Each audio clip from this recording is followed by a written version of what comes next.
વડાપ્રધાન નરેન્દ્ર મોદી એક દિવસીય ગુજરાત પ્રવાસ પર છે। અમદાવાદ એરપોર્ટથી વડાપ્રધાન નરેન્દ્ર મોદી એરપોર્ટથી સીધા જ કોબા ખાતે જવા રવાના થયા હતા। ગાંધીનગરના કોબામાં સમ્રાટ સંપ્રતિ સંગ્રહાલયનું નિર્માણ થયું છે, જેનું ઉદ્ઘાટન આજે વડાપ્રધાન મોદીના હસ્તે કરવામાં આવ્યું હતું।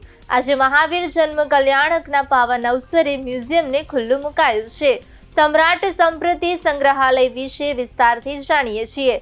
પીએમ મોદીએ કહ્યું, ભારતની વિવિધતામાં એકતા એ સૌથી મોટી એકતા છે।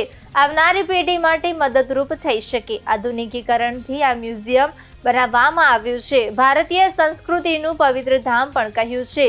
આ મ્યુઝિયમ એટલે ભારતની ઐતિહાસિક વિરાસત અને ભવ્ય સંસ્કૃતિનો અદ્ભુત સમન્વય।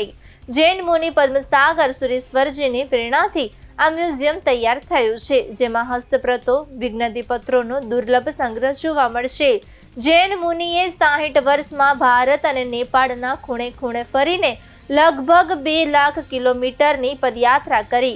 આ પદયાત્રા દરમિયાન તેમણે દુર્લભ સાંસ્કૃતિક અવશેષો અને ઐતિહાસિક પુરાવાનું સંકલન કર્યું, જેના સંગ્રહાલયમાં સુરક્ષિત કરવામાં આવ્યો છે। આ સંગ્રહાલય ભારતની આધ્યાત્મિક ચેતના અને અહિંસાના વિચારોને વિશ્વ સમક્ષ ઉજાગર કરશે। લગભગ 95,000 સ્ક્વેર ફૂટમાં ફેલાયેલું મ્યુઝિયમ અંદાજે 115 કરોડના ખર્ચે તૈયાર થયું છે।